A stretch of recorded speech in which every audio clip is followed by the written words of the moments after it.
Hola amigos, ¿cómo están? Les habla el profe Dan y sean bienvenidos a esta la segunda de las 4 partes en las que estamos trabajando la resolución de la prueba de matemáticas para bachillerato por edad aplicada en diciembre del 2019.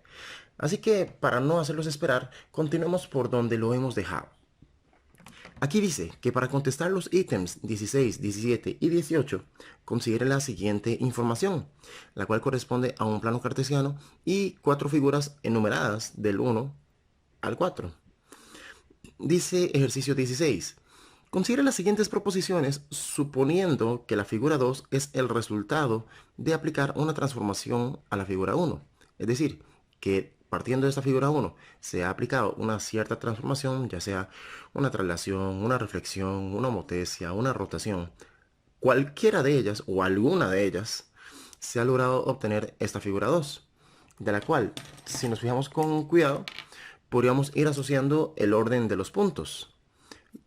Es decir, asociando este punto con este otro punto que tenemos aquí abajo, con este otro punto que tenemos aquí arriba, buscando asociar de manera coherente los puntos correspondientes a la primera figura y asociarlos con los de la segunda figura tras realizar la transformación. Dice aquí, el punto imagen de menos 3, menos 2 corresponde a 2,2. Vamos a ver, punto imagen, entiéndase que es aquello que se obtiene luego de aplicar dicha transformación. Pero veamos acá, el punto menos 3, menos 2, el menos 3, menos 2 vendría siendo este punto de aquí abajo. Y el punto 2,2 vendría siendo 2 en X, 2 en Y, vendría siendo este de aquí arriba. ¿Les parece a ustedes lógico que esta sea, digamos, la correspondencia adecuada? Yo francamente no, porque a la hora de aplicar dicha transformación, si fuera por ejemplo una rotación o una homotesia, yo lo que esperaría es que este punto, que es el que se encuentra más alejado de nuestro punto origen, se asocie también con el punto que se encuentre también más alejado del punto origen. Lo lógico, o por lo menos lo que yo esperaría, es que la asociación se dé con este otro punto de acá. Justamente con este es con quien debería hacerse la correspondencia, no con el 2,2. Así que esta primera proposición no la puedo dar por verdadera. Veamos entonces, dice también que la figura número 2 se obtuvo al aplicar a la figura número 1 una homotesia centrada en el origen de coordenadas y de razón k igual a menos 1. ¿Cómo podría comprobar esto? Bueno, tomamos como partida y como pista esta correspondencia corregida que les he comentado. El menos 3, menos 2 junto con el 3,2. Se supone que para aplicar homotecias entre tantas formas, uno puede tomar ese par ordenado correspondiente al primer punto, el menos 3, menos 2, por ejemplo, y multiplicarlo por el valor de k en ambos componentes. Si yo tengo que k es igual a menos 1, entonces procederíamos, si fuera necesario con la calculadora, a multiplicar menos 3 por menos 1 e ingreso aquí el primer resultado, y después menos 2 por menos 1 y aquí ingresaría el otro resultado. Menos 3 por menos 1 me va a dar 3 por ley de signos y por tablas de multiplicar. Menos 2 por menos 1 obtengo un 2 positivo, igual, ley de signos y tablas de multiplicar. Esta vendría siendo nuestra imagen aplicándole dicha homotesia. Ahora, ¿cómo aplico esto o cómo asocio esto con la situación que tengo en el plano cartesiano? Bueno, pues verifico que ese corresponda al punto imagen que habíamos analizado de la proposición anterior. Habíamos dicho que este punto se asocia con este punto que tengo aquí marcado en rojo. Este de coordenadas menos 3, menos 2 se asocia con este punto de coordenadas 3,2. Obtenido casualmente también gracias a esta homotesia. Eso quiere decir que dicha transformación se puede aplicar de igual manera con los demás puntos y obtener así las correspondencias debidas. O sea, con esa homotesia de k igual a menos 1, puedo hacer que este punto, menos 1, menos 1, se convierta en este punto 1,1. Puedo hacer que este otro punto de coordenadas menos 3, menos 1 se convierta en este otro punto de coordenadas 3,1. Es decir, esta transformación sí aplica para esta correspondencia de figuras. Así que la segunda proposición la doy por verdadera y con ello me veo en la tranquilidad de marcar la opción D, ya que en este caso solamente la segunda proposición sí procede. Analizamos entonces la siguiente pregunta, que dice: considere las siguientes proposiciones suponiendo que la figura número 4 es el resultado de aplicar una transformación a la figura número 1. Ok, veamos que la figura número 4 es el resultado de aplicarle alguna transformación a la figura número 1. Sospecho que es una traslación porque, a fin de cuentas, dicha figura 4 mantiene exactamente la misma orientación, la misma forma de posicionarse. Obviamente en otra localización, en otras coordenadas, pero es como tomar la figura 1 y nada más cambiarlo de lugar. Veamos qué me dicen acá. En este caso, dice que el punto imagen de menos 3, menos 1 corresponde a menos 3,3. Menos 3, menos 1.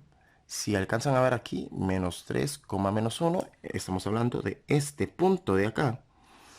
Lo quieren asociar con el punto menos 3,3. Y el punto menos 3,3 lo tengo aquí asociado en X, menos 3,3. Vendría siendo este punto de acá. Supuestamente me están diciendo que esta viene siendo un ejemplo de correspondencias que se puede dar para estas dos figuras. Bajo otras circunstancias, si la posición de la figura cambiara un poco, yo podría aceptar esto en caso que fuera inclusive una reflexión para poder asociar, digamos, la nariz con la nariz de un cuerpo y su reflejo como tal. Pero aquí yo tengo, por ejemplo, un punto que corresponde a la base mayor de esta figura y este es un punto que corresponde a la base menor de esta otra figura. No veo correspondencia entre estas dos figuras, por lo menos, o entre estos dos puntos. De hecho, para corregir, si hubiera sido, o sea, mediante esta traslación o mediante esa transformación, lo lógico sería considerar con este otro punto, que la correspondencia sea con estos dos puntos de esta manera. Así que dicha primera proposición no la puedo aceptar. La segunda, por su parte, me dice que la figura número 4 se obtuvo al aplicar la figura número 1 una traslación de 4 unidades hacia arriba, paralelo al eje Y. 4 unidades hacia arriba. Eso podemos verificarlo rápidamente. Es decir, puedo tomar cualquier punto de referencia y checar si son con 4 unidades que puedo llegar a su punto homólogo, a su punto correspondiente. Y en este caso, si uno cuenta 1, vamos por acá. Si uno cuenta 1, 2, 3, 4, esas 4 unidades me hacen llegar por lo menos hasta este punto de acá. Ya habíamos dicho que las correspondencias no se daban de aquí hasta acá. Tengan mucho cuidado porque, por ejemplo, esa segunda proposición puede confundir o amenazarlo a uno con el hecho de creer, bueno, pero si dicha traslación me hace llegar hasta este punto, seguramente la correspondencia tiene que ser verdadera de la proposición anterior. Invirtamos el razonamiento. De hecho, la primera proposición se verifica que es falsa, dada la forma en la que se han posicionado las dos figuras. Por tanto, la traslación no tiene lógica que llegue hasta aquí. Debería ser de 5 unidades hacia arriba. Me faltó una unidad más para poder realizar la traslación completa. Así que en este caso, dicha proposición 2, tengo que darla por incorrecta en este caso. Siendo de esta manera, entonces debo marcar la opción B, ya que ninguna de las dos proposiciones resulta ser verdadera. Siendo así, entonces pasemos a la siguiente página y a los siguientes ejercicios. Veamos acá. Dice, por ejemplo, considere el ejercicio 18 las siguientes proposiciones, suponiendo que la figura número 4 es el resultado de aplicar una transformación a la figura número 3. Así que veamos nuevamente el contexto que teníamos. La figura número 4, resultado de aplicarle alguna transformación a la figura número 3. Es decir, ¿cómo hago para pasar de la figura 3 a la figura 4 para que quede posicionado en este lugar y de esta forma? Pues si nos ponemos a ver, estas dos figuras ahora sí nos dan condiciones aptas para considerar que son un reflejo una de la otra. Así que veamos qué nos dicen en las proposiciones. Nos dice, por ejemplo, que el punto imagen del menos 3,3 corresponde a 5,3. Veamos, menos 3,3 con 5,3. Menos 3 3,3. O sea, estamos hablando de este punto que tengo marcado ya en azul. Y lo asociamos con el punto 5,3 supuestamente. Y de hecho, en este caso, puedo dar por aceptado esta asociación, dado que a la hora de plegar las dos figuras en una reflexión, podemos analizarlo de hecho de esa manera, a la hora de plegar el folleto y ver cómo quedan coincidentes los puntos de estas dos figuras, efectivamente este punto de acá coincidiría con este punto de acá. Para el tipo de transformación con el que estamos hablando. No me lo han querido decir, pero a fin de cuentas sabemos y vemos de viaje que esto viene siendo una reflexión entre estas dos figuras. Así que la primera proposición la puedo dar perfectamente por verdadera. En este caso, el punto imagen del menos 3,3, sí, corresponde a 5,3. En esta segunda, que dice, la figura número 4 dice que se obtuvo al aplicar a la figura número 3 una reflexión sobre x igual a 1. De hecho, en esta segunda proposición, concuerdo definitivamente con que es una reflexión, pero lo que no estoy seguro es si es en base a esta recta de acá. ¿Cómo en base a esta recta de acá? La recta de x igual a 1, ¿cómo la podemos graficar? ¿O cómo la podemos ver en el plano cartesiano? Lo que hago es que busco en el eje x el punto 1, justamente ahí, en el eje x. Y lo que hago es trazar una recta que interseque de forma perpendicular justo al eje x.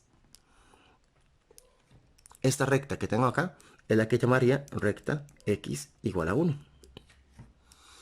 Ahora veamos, dicha recta mantiene igual distancia con respecto a las dos figuras. Ignorando el eje y, no se me dejen llevar por este eje, no se confundan. Pues si nos ponemos a ver del eje x, de la recta x igual a 1 hacia la izquierda, tengo 2 unidades de distancia para tocar el primer punto de la figura. De dicha recta hacia la derecha, tengo también 2 unidades de distancia para tocar el punto más cercano. Lo que me indica que mantienen iguales distancias, cosa que es fundamental para el eje simetría, siendo determinado en medio de una reflexión. Así que en este caso, podemos decir que este eje de simetría x igual a 1 perfectamente aplica para esta reflexión que tenemos acá. Es decir, que la segunda proposición es perfectamente verdadera. Por tanto, dado que las dos proposiciones proceden, digo que ambas son verdaderas. Y siendo así, entonces procedo a revisar el siguiente ejercicio, que dice: sea una sección plana producto de la intersección de un cono circular recto y un plano. Si dicho plano es paralelo a la generatriz y oblicuo con respecto a la base, y además no pasa por el vértice del cono, entonces esa sección plana corresponde a una... vamos a ver, voy a hacer una cosa. Voy a escribir unas cuantas pistas y cuando ustedes vean estas pistas podrán ver con mucha rapidez la respuesta correcta a marcar. Así que, ¿me permiten un segundo? Muy bien, aquí tenemos las pistas importantes que podemos tomar de referencia. Y bueno, también de paso motivos importantes por los cuales el folleto del examen ustedes lo pueden aprovechar y resolver con lápiz. Igual recordar que la hoja lectora, la hoja de respuestas es así, tiene que ir con lapicero irremediablemente. Pero bueno, la parte que me interesa recalcar es donde el texto dice que el plano es paralelo a la generatriz. Esta parte de aquí es la que me sirve como suficiente pista para asociarlo con una parábola. Aunque diga, por ejemplo, que no pasa por el vértice del cono o que sea oblicuo con respecto a la base. De hecho, digamos, cuando me dicen que es oblicuo a la base, pues en realidad no dice tanto o no me indica tanto. Porque en realidad esta otra característica pesa más, ya que esta es propia y definitiva para la parábola. Así que en este caso me veo forzadísimo a marcar la opción B como respuesta correcta y de ahí seguir adelante entonces con el examen. Dice, por ejemplo, el ejercicio 20. Considere las siguientes proposiciones. Una que dice que al realizar un corte a un cilindro circular recto con un plano paralelo a la base, dice que la sección plana que se genera siempre será una elipse. Pero aquí tenemos un problema. De hecho, cuando me dicen que es un plano paralelo a la base, en el cilindro sucede exactamente el mismo fenómeno que en el cono. cuando es paralelo con la base, de hecho, el corte que se hace corresponde a una circunferencia, jamás a una elipse. Así que esta primera proposición es rotundamente falsa. Luego dice, si un plano interseca a una esfera en más de un punto, entonces la sección plana que se genera siempre será una circunferencia. Bueno, en el caso de la esfera, siendo que la intersección se hace en más de un punto, es decir, siendo que es un plano no tangente, en este caso, pues con la esfera podemos dar absoluta certeza de que esto sí se va a cumplir. No hay forma de que el corte realizado en la esfera me genere otra sección plana. No va a tener forma cuadrada ni triangular, jamás en la vida. Así que de estas me veo en la tranquilidad de marcar la opción D, ya que solo la segunda proposición resulta ser verdadera. Siendo así, entonces procedo con el siguiente ejercicio, que dice, la siguiente figura ilustra una esfera y una sección plana producto de la intersección de la esfera con un plano. Tenemos nuestra superficie esférica, tenemos aquí en esta región sombreada la sección plana que se ha generado, que de hecho por lo que vemos, dicho punto O corresponde tanto al centro de la esfera como al de la sección plana. En este me dice que si la medida del diámetro de la esfera es 6, es decir, digamos la distancia que puede haber del punto D al punto B, que todo esto mida 6, recordar que el diámetro viene siendo la unión de dos radios consecutivos, colineales. Entonces, la distancia del centro de la sección plana con respecto a un punto cualquiera de la superficie esférica corresponde a... Suena como que muy elaborado, ¿verdad? Me están hablando de una distancia del centro de la sección plana, que recordamos que al mismo tiempo es el centro de la circunferencia también, con respecto a un punto cualquiera de la superficie esférica.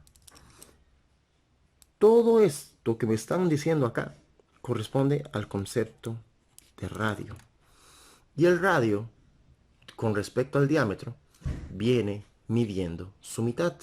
Así que si el diámetro medía 6, entonces el radio tiene que medir 3. Opción A, respuesta correcta. Súper sencillo. Y al siguiente ejercicio entonces. Ejercicio 22, que dice, la siguiente figura ilustra una tuca de madera con forma de cilindro circular recto, a la cual se le realiza un corte. Un corte que si vemos es perpendicular con la base y tras de eso pasa por el centro del cilindro. Así que veamos, según la información que nos dan, dicen que el centro de la base de la tuca es el punto O. Dice que F, O y H son colineales. Dice que HE, la altura, mide 10 y que OH mide 0,5, su radio.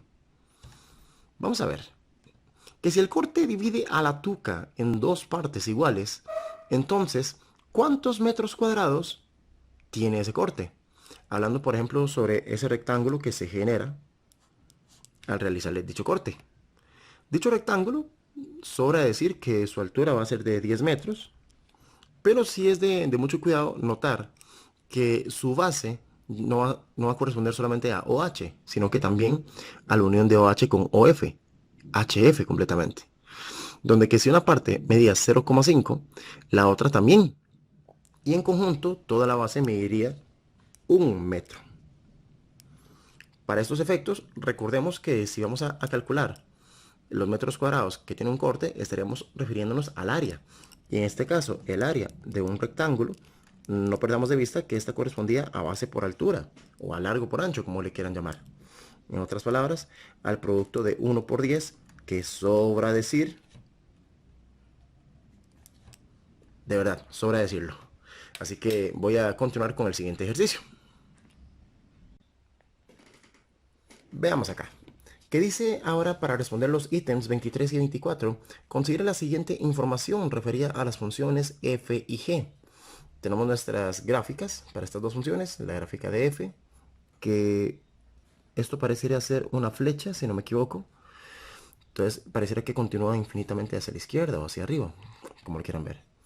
Y tenemos aquí un trozo que está segmentado punto a punto, muy bien. Y la gráfica de G, pues una situación similar, solamente que tiene la gráfica trozo punto a punto, segmentado acá. Y tenemos aquí un rayo que tiene su origen en este punto y continúa infinitamente. Horizontalmente, si queremos decirlo a la derecha, está bien. Verticalmente, si lo queremos decir hacia arriba, está bien. Dependerá de qué es lo que vayamos a analizar. Dice el ejercicio 23. El ámbito de F corresponde a... Entonces, aquí con lo que tengo que tener mucho cuidado. Sepan que cuando hablamos de ámbito, estamos hablando para efectos de funciones sobre aquella región que se puede leer respecto a la gráfica proyectado en el eje Y como tal. Es decir, el ámbito yo lo analizo con respecto, repito, al eje Y. Es decir, este trozo de gráfica corresponde, digamos, a esta región que se proyecta respecto al eje Y desde -2 hasta -1. Cosa que me deja en posibilidad quizás la opción A, quizás la opción B, quizás la opción C, pero descartada la opción D. Ya esto de aquí no sirve. Pero luego dice que el otro trozo que tenemos acá, cuidando mucho el conflicto, porque si esto es una flecha, entonces yo tendría que leer desde 1 y continuando con la flecha infinitamente hacia arriba, desde 1 hasta más infinito. Podría ser esta opción de acá. Si este elemento de acá no es una flecha, eso quiere decir que el segmento vendría limitado desde este punto hasta este punto. Y esto proyectado en el eje Y vendría marcándose desde 1 hasta 2, si fuera ese caso. Podría caber la posibilidad de ser esta opción. Yo de mi parte, yo me inclino por ver esto como una flecha y así considerar que la gráfica en realidad continúa infinitamente hacia arriba. Así que me inclino por marcar la opción C como respuesta correcta. Díganme ustedes si están de acuerdo con que esto pudiera ser una flecha, ¿verdad? Que hay ocasiones en las que uno tiene que observar muy detenidamente. Pero bueno, con respecto al ejercicio 24, este más bien me pregunta por el dominio de la función g. Similar al ámbito, el dominio también corresponde a aquella región que sí se puede leer de la gráfica, pero esta vez proyectado con el eje X. Es decir, en el eje X es donde nosotros podemos leer el dominio. Con respecto a esta gráfica en particular, si vemos este primer punto y este otro punto que me delimitan este primer segmento, vemos que esto viene proyectado desde los valores -3 hasta -1. Así que reviso las opciones que dicen de -3 a -1.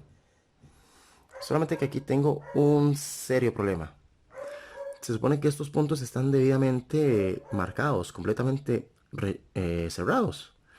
Y en los intervalos se supone que uno debería ver los intervalos cerrados. Entonces aquí ya tengo un pequeño conflicto. Ignorando ese pequeño detalle, ese microscópico detalle, voy a tomar en cuenta que los intervalos van a ser cerrados para la resolución del ejercicio. Así que vamos a ver qué pasó aquí. En este pequeñísimo detalle, todavía me puedo inclinar por la posible opción B o por la posible opción D. Inclusive, veamos entonces, vamos que el resto de la gráfica se proyecta desde este punto en adelante, infinitamente hacia la derecha. Pero iniciando desde qué valor en X? Desde 3, de 3 a más infinito. Así que busco qué opción me dice de 3 a más infinito. La opción D. Es en este caso la opción que marcaría como verdadera, aún a pesar de este extraño detalle que no me ha correspondido bien con la información de la gráfica, con la información de los puntos. Lo digo porque el intervalo que dice de -3 a -1 con el corchete cerrado y abierto, gráficamente debería haberse visto más o menos de esta forma. El -3 correspondiendo a este primer punto, luego con el segmento, y el -1 estando abierto, debería tener un punto sin rellenar. Esto es lo que sí correspondería a este intervalo. Pero bueno, ante estas circunstancias, pues marquemos la opción correcta, o la que el ministerio hubiera esperado como opción correcta, y de aquí, pues sigamos con el ejercicio. Si alguien pregunta, yo me atrevería a decir que es la opción E, todavía.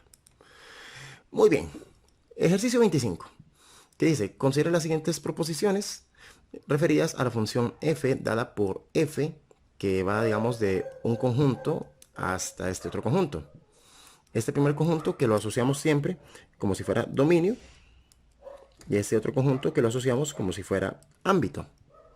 Siempre lo que tengo detrás de la flechita le llamaré dominio y lo que tengo posterior a la flechita le llamaré ámbito en esta notación. Es decir, aquí es donde vienen las X y aquí es donde aterrizan las Y. Dice este ejercicio: considere las siguientes proposiciones referidas a la función f dada con f de x igual a x cuadrado menos 9 todo sobre x. Y me dan tres proposiciones, las cuales leo muy detenidamente para ustedes para que cuidemos el detalle. Esta primera que me dice que menos 3 pertenece a D, es decir, que menos 3 pertenece al dominio, supuestamente. Esta otra, que el conjunto conformado por el 3 es un subconjunto de D. O sea que este conjuntito también forma parte del dominio, aparentemente. Y esta tercera proposición, que es la que más nos va a interesar, que dice que el dominio es el resultado de tomar este conjunto con el menos 3 unido con este conjunto formado por el 0 unido con este conjunto formado por el 3. Dicho de otra forma, dicho conjunto D me lo están aparentemente definiendo como la reunión de estos tres elementos. Y de hecho, esta sería la proposición principal que podríamos analizar. ¿Por qué? Porque dado este criterio, dada esta expresión algebraica, uno podría tomar cada una de estas expresiones y llegar e ingresarlas en esta expresión, donde que en lugar de las X dejaré nada más unos paréntesis y en estos paréntesis ingresaremos los valores menos 3, 0 y 3, pero no todos simultáneamente, sino digamos por turnos. Un paréntesis al cuadrado, menos 9, sobre otro paréntesis. Voy a analizar primeramente el menos 3 y vamos a ver qué situaciones son las que se van a dar. Por ejemplo, si ingreso el menos 3 en dichos paréntesis y le toco el botón igual, veo que el resultado me da 0. Así que voy a decir que evaluando la función en menos 3, esto me da como resultado 0. Si tomo la misma función y cambio las X por los ceros más bien, es decir, poniendo a prueba ahora este 0 de acá, si toco el botón igual, la calculadora me responde con un error en este caso. Así que me veo en el compromiso de indicarlo, que el valor de la función cambiada por el 0 se traduce en un curioso error. Y si lo averiguo, digamos, con el 3, vamos a ver qué pasaría con el 3. Me devuelvo a la función y cambio todos los paréntesis, cambio el contenido de estos paréntesis por el 3. Toco el botón igual y veo que me vuelve a dar 0. Ok, entonces digo que el valor de la función, cambiando las X por el 3, me da 0. ¿Y qué es lo que nos interesa en este caso? Ver en cuáles casos efectivamente el resultado coincide con lo que tengo en este ámbito. Puede que me den más valores en el ámbito, cabe esa posibilidad, pero a mí lo que me interesa es que los resultados que obtengamos sean valores que existan en este ámbito. En el caso del f de 0, como me dio error, entonces este valor queda completamente excluido del dominio. Pero los otros dos valores que teníamos, esos sí los puedo tomar en cuenta como parte del dominio para esta función. Es decir, sí puedo decir que menos 3 pertenece al dominio, ¿sí? Sí puedo decir que el conjunto formado por el 3 es un subconjunto del dominio, ¿sí? Pero decir que el dominio está conformado por la unión de estos tres elementos, sabiendo que este me ha fracasado sobre la marcha, ha provocado que esta tercera proposición sea incorrecta. Por lo cual, estas dos proposiciones me llevan a marcar la opción D como respuesta correcta. Muy bien. Siendo así, vayamos a los siguientes ejercicios. ¿Qué dice? Para responder los ítems 26 y 27, considere las funciones f, g y r. La función f que me la estarían dando de manera gráfica, si bien, y las funciones g y r que me las están dando de manera algebraica. Una función g con cierto dominio, cierto ámbito y con cierto criterio. Función r con cierto dominio, cierto ámbito y con cierto criterio. Muy bien. En este caso, ¿qué me dice? Un intervalo del dominio de f, donde f posee inversa, corresponde a... Ahora, ¿cómo hacemos para que la porción que nos estén dando de f posea inversa. Hay una condición muy importante. Lo que necesitamos es que la porción del dominio que nos den corresponda a una parte o un trozo de la gráfica que sea solamente creciente o solamente decreciente. Y esta gráfica en realidad tiene tres partes o tres tipos de monotonías, tres tipos de comportamientos. Una primera monotonía que podemos detectar desde el -5 hasta el -2, que es constante. Otra monotonía que puedo percibir desde el -2 hasta el... Alguien dijo por ahí -1 y tengan mucho cuidado con ello. Hasta el 0. Desde el -2 hasta el 0, que es estrictamente decreciente. Y otra que va del 0 al 1, que es nuevamente constante. En este caso, para hacer muy simple el ejercicio, me centro en este único intervalo, que en su totalidad veo que es decreciente, y tomaría como opción correcta cualquier intervalo. Ojalá sea este mismo, o si no, uno que esté contenido dentro, pero mira qué sorpresa. Si hay un intervalo que coincide perfectamente con este que hemos detectado acá. ¿Qué pasaría con todos los demás intervalos? Que por ejemplo, de -1 a 1, el intervalo es en parte decreciente y en parte constante. De -3 a -1, pues es un caos completo, porque es constante, decreciente, constante. Y de -4 a -2 es constante. No nos sirve ninguna de esas opciones. En definitiva, tiene que ser la opción B como respuesta correcta, para de ahí entonces seguir adelante con los ejercicios. Que dice, por ejemplo, el ejercicio 27, considera las siguientes proposiciones, que la primera dice que f o g de -2 es igual a 1, y la otra dice que g o r de x es igual a -x más 3. F o g de -2 igual a 1. Hay una forma, digamos, de poder analizar rápidamente esto, o de manera segura, y es tomando el -2 y evaluándolo primeramente sobre la primera función que tengo de derecha a izquierda, es decir, evaluándolo en g. G de -2, donde que para calcular g de -2, lo que hago es que me dirijo a la función g y en lugar de las x, sustituyo dichas x por el -2. En vez de decir x más 1, voy a decir -2 más 1, donde que dicha operación aplicada correctamente en la calculadora les tiene que dar como resultado -1, forzosa y necesariamente. Ahora, este -1 que he obtenido como resultado, lo vamos a evaluar ahora en la otra función que tendríamos en esta composición, en la función f. Así que vamos a calcular ahora f de -1, donde que su criterio... No, un momento, aquí no tenemos criterio para f, tenemos gráfica para f. En este caso, -1 lo tendríamos acá, en el eje x. Vamos a hallar la imagen de -1 y para eso voy a buscar qué punto toco en la gráfica desde -1. Vendría siendo este punto de acá. Pero al tocar este punto, la pregunta es, ok, pero ¿cuántas unidades de altura tiene este puntito de acá? Y uno dirá, sí, una unidad de altura. ¿Esto qué me indica? Que la imagen de -1 vendría siendo este 1 positivo. Así que en este caso, indico este 1. Y como dato importante, indico entonces que desde -2, su imagen compuesta, f o g, viene siendo este 1 de acá, que era lo que me indicaba en esta primera proposición, la cual he verificado y certifico ahora como verdadera. La segunda proposición, esta va a tener un trabajo muy similar. Esta me dice que GOR de x dice que es igual a -x más 3.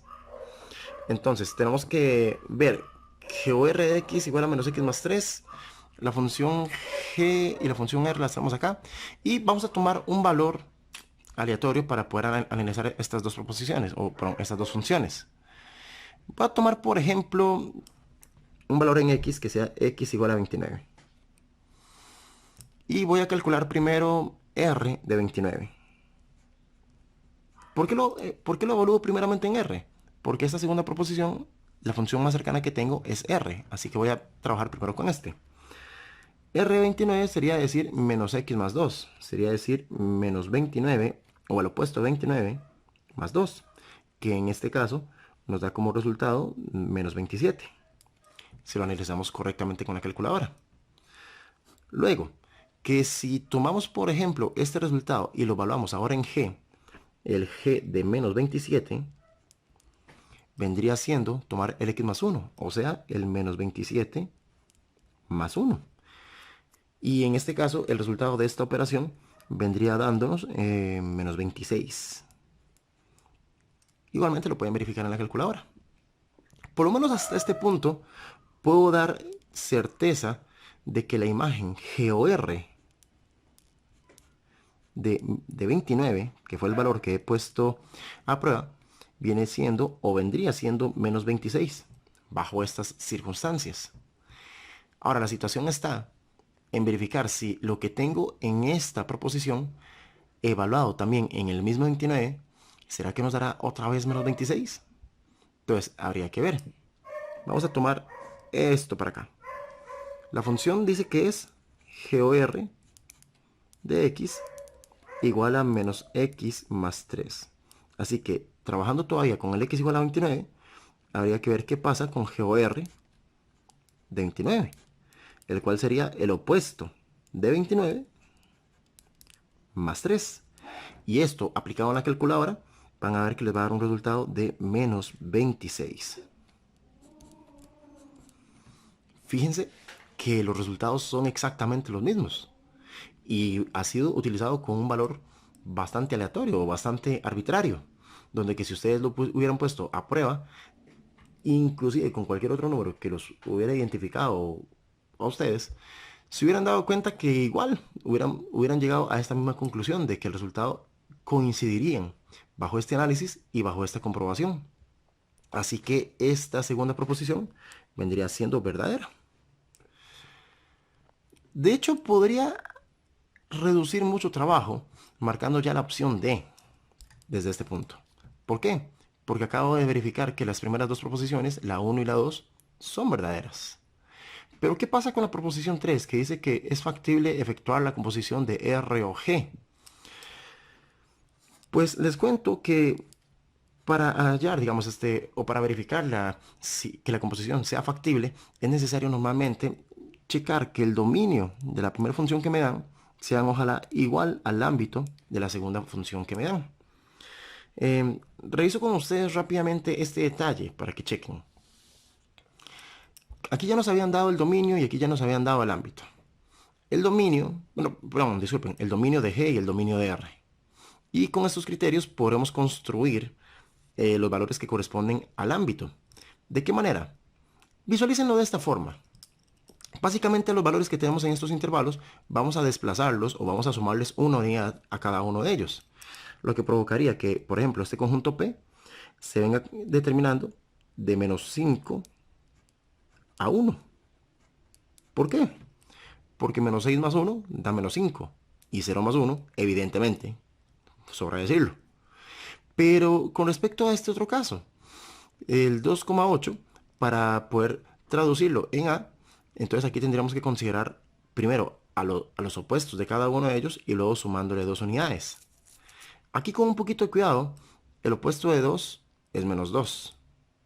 Y menos 2 más 2 va a dar 0. Entonces voy a escribir el 0 aquí. Pero con respecto al 8, en el caso del 8, si considero su opuesto, va a ser menos 8. Y menos 8 más 2 va a dar menos 6. Donde que en el orden de la recta numérica, el menos 6 va antes que el 0. Este vendría siendo entonces el ámbito de mi función R. Pero, ¿qué conjuntos eran los que teníamos que analizar? Era el dominio de R, es decir, este conjunto de acá, y el ámbito de G, es decir, este conjunto de acá. Y dichos conjuntos para nada son iguales. Así que en este caso no puedo pretender que esta composición sea factible. Y aun si lo fuera, eso me hubiera provocado un peor conflicto en este ejercicio. Pero bueno, queda más que verificado que la opción D viene siendo en absoluto la respuesta correcta para este ejercicio. Y seguimos entonces adelante con la resolución.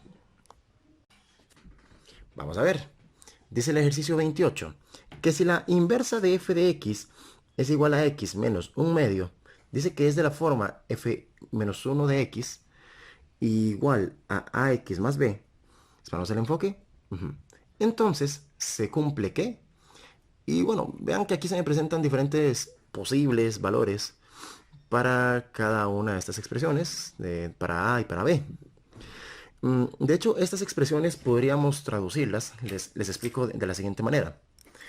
Voy a hablar siempre de f a la menos 1 de x, f inversa de x, igual, en vez de decir ax, voy a considerar el 1 en lugar de la a. Voy a escribir 1x. Y en vez de decir más b, como b vale un medio, voy a decir más un medio. Correcto. Básicamente es tomar cada una de estas opciones y escribir la estructura f inversa de x igual a algo. Un numerito a la par de la x y después un término que sea independiente. Voy a hacerlo con las demás opciones para que ustedes vean más o menos a qué me refiero. Por ejemplo, pueden ver aquí en las opciones B, C y D, cómo en lugar de las A y la B que tenía en esta estructura general, lo he cambiado por el valor de un medio y por el valor de 1, como se ven acá. El valor de menos 1 y un medio, como se ven acá. El valor de menos un medio y el valor de menos 1, como se ven acá. Correcto. Siendo así, entonces, procedamos con esto. Propongamos nuevamente un valor para x, el que sea. Yo de mi parte quiero jugar, digamos, con x igual a 10. No sé, a veces es bonito trabajar con este número. Quiero trabajar con x igual a 10. Entonces, si x es igual a 10, entonces vamos a evaluar esta función que tenemos con el 10. Es decir, vamos a calcular f de 10 en la expresión que decía x menos un medio. Pero en lugar de la x, vamos a utilizar el 10.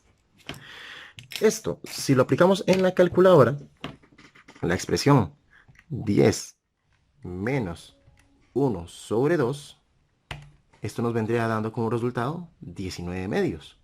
O inclusive, si lo quieren trabajar en decimal, nos viene dando 9,5.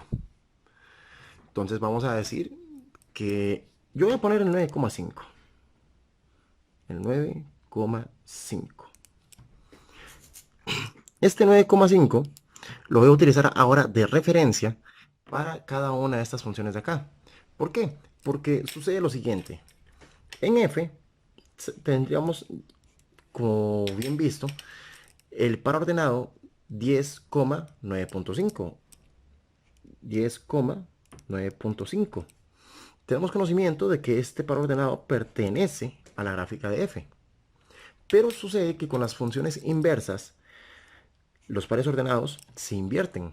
De tal forma que el 9,5 ya no tomaría la posición de imagen o la posición de y, sino que ahora tomaría la posición de preimagen y su valor correspondiente, su imagen, vendría siendo 10.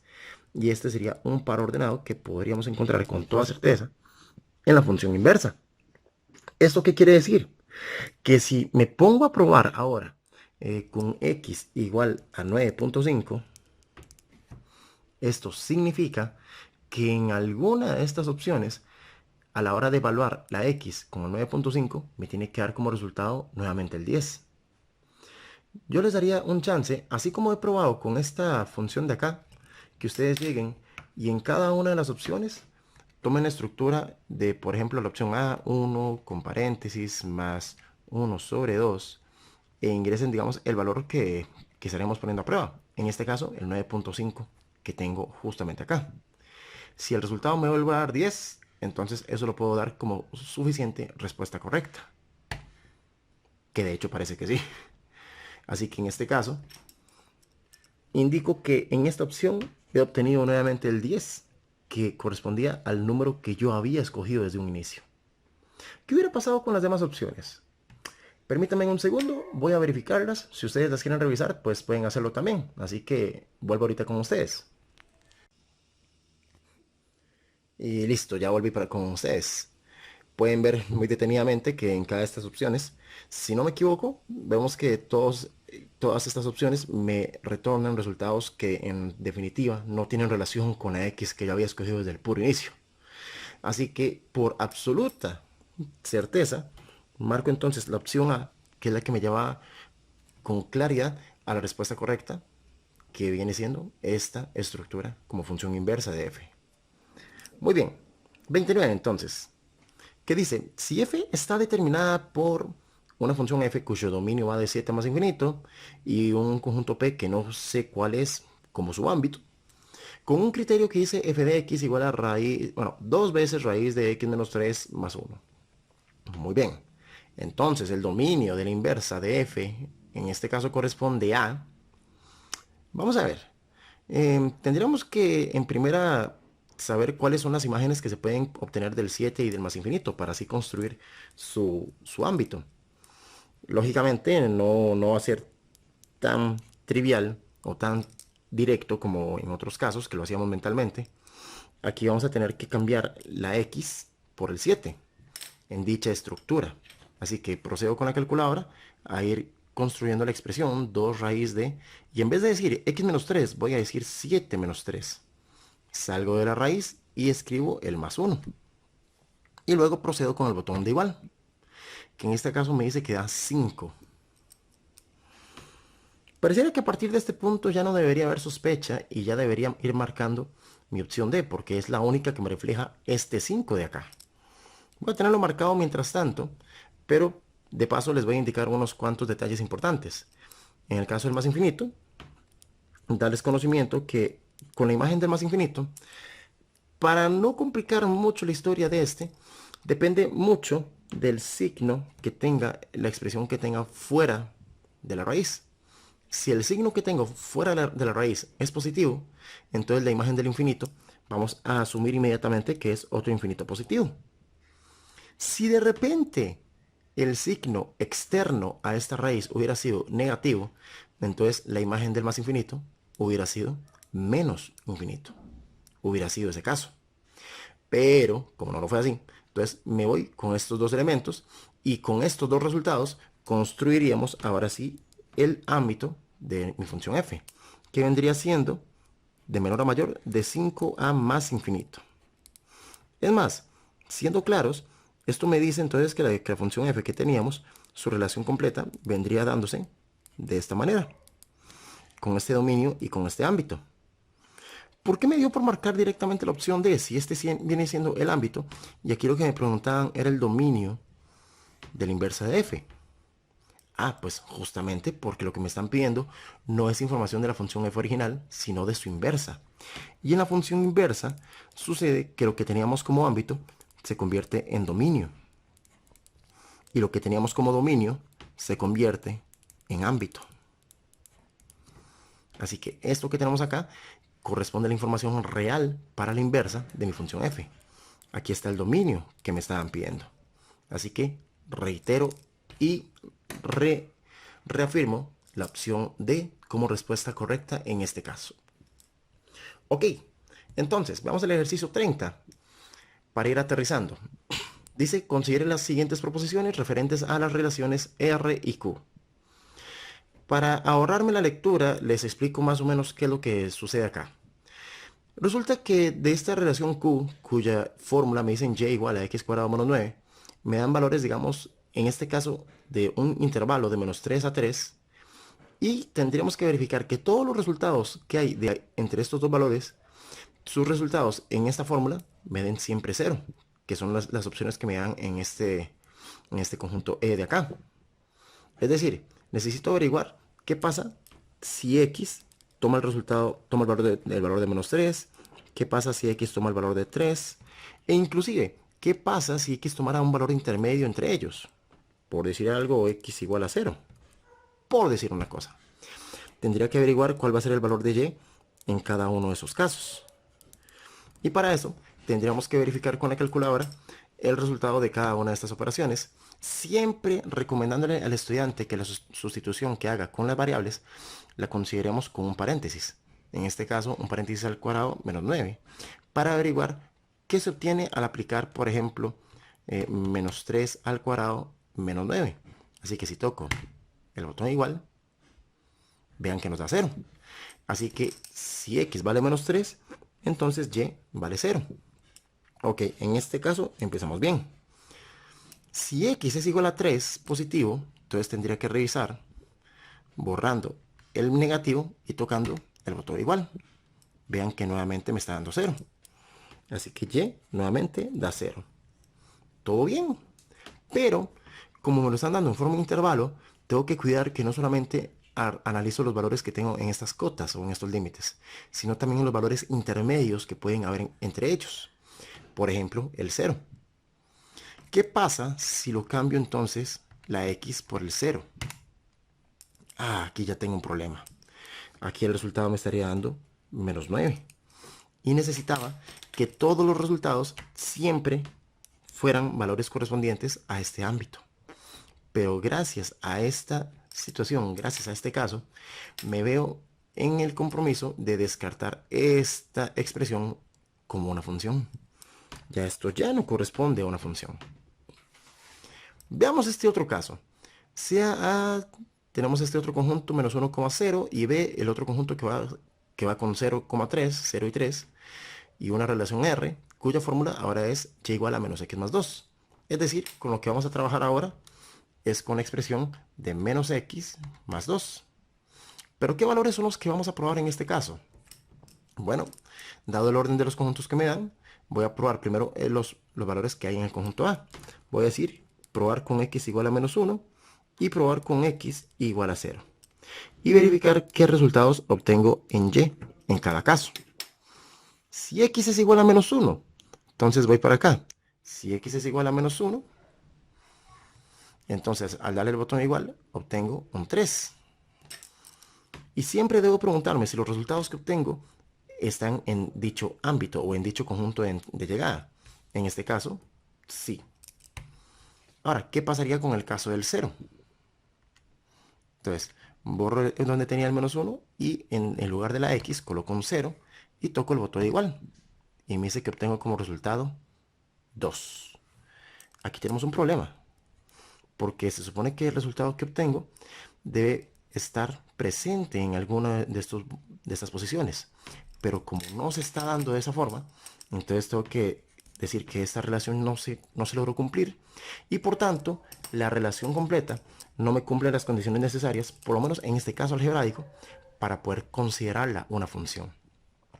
Dado que hubieron relaciones que no se pudieron concretar correctamente desde el conjunto de partida hasta el conjunto de llegada.